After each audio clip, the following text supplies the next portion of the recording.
The world is changing faster than anyone can catch their breath. Artificial intelligence is rewriting industries overnight. Conflicts erupt across continents while trust in institutions erodes. The pace of innovation is breathtaking, but so is the sense of dislocation. Everyone is talking, few are listening. We're more connected than ever, and yet we no longer know how to be with ourselves. Jobs are vanishing, industries are collapsing. The promises of stability, finish school, get a job, be safe, now feel like faded slogans from another era. Young people are graduating into uncertainty, scrolling through layoffs, climate anxiety, rising costs, and feeling like they're somehow falling behind in a race that no longer has a finish line. And beneath it all, a quiet question. If the world doesn't make sense anymore, what do I hold on to? What if the silence you fear is the doorway you've been avoiding all your life?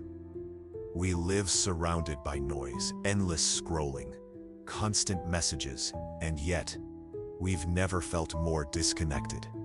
You pray, but no one answers. You scroll, but still feel empty. You sleep, but wake up tired. You're doing everything right, studying hard, working long hours, saying yes when you're exhausted. And yet, life still feels like it's slipping through your fingers.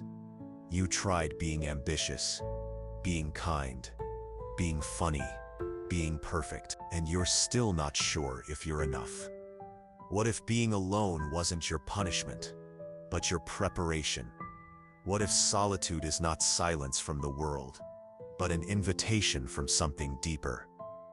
The wilderness, a universal experience. If you feel lost, you are not off course. You are just in the wilderness. In almost every spiritual tradition, transformation begins in isolation. The Buddha left his palace for the forest. Jesus fasted in the desert for 40 days. Moses ascended the mountain, alone. These aren't stories of escape. They're stories of return. Return to truth. Return to simplicity. Return to something eternal. The wilderness is not exile. It's initiation. It strips away noise, distraction, ego, not to hurt you but to prepare you, to teach you who you are, when nothing and no one is there to tell you. Why we fear solitude. Today we fear being alone, not because it's painful, but because it's unfamiliar. We've been taught to stay busy, to stay productive, to stay connected.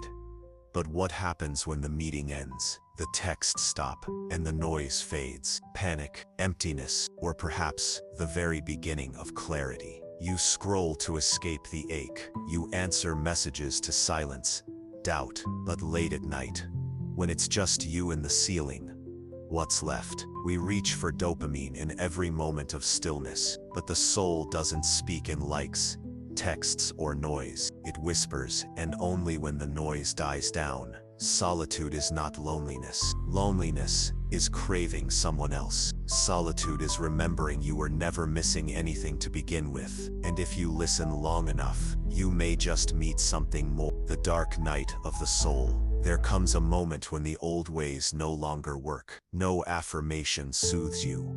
No prayer comforts you. No distraction can numb you. You feel abandoned, forgotten, lost. You start to question everything. Your faith, your future, your worth. This is the dark night of the soul. A silence so vast it echoes. A void so empty it terrifies. But this too is sacred. Not because it feels good, but because it breaks what isn't true. You shed the need to perform. You stop chasing meaning in things that never fed you. You learn to sit with the ache.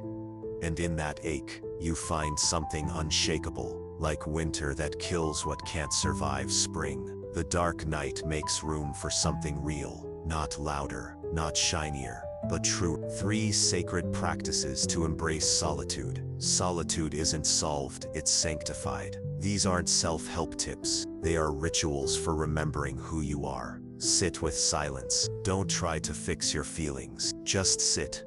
breathe. Let the silence grow roots in you. The goal isn't clarity, it's honesty. Be with what is, without judgment, without escape. 2. Journal as sacred dialogue. Pick up your pen like a priest lifts a prayer. This is not a diary, it's a mirror. Ask, what am I afraid to feel? Or what truth am I avoiding? Let the answers come without editing. 3. Walk in nature. Alone, not for steps or stats, just presence. Let the earth remind you, you were not built in algorithms. Breathe with the trees. Walk like you belong, because you do, to something ancient and quietly divine. You thought you were forgotten, but solitude is never empty. It is the quiet chamber where your soul remembers its own name. It's the sacred space where the noise ends and the knowing begins. This is where mystics meet the divine, where artists meet their truth, where ordinary people become whole again. And in a world run by code and speed, where artificial intelligence outthinks us, and conflict outpaces our ability to care, stillness becomes an act of rebellion. To slow down is to remember what the machines cannot touch. Your breath, your being, your belonging. You are not abandoned. You are being invited inward, and becoming always begins in stillness. Not with answers, but with presence. The wilderness is not your exile. It's your holy ground. Welcome home.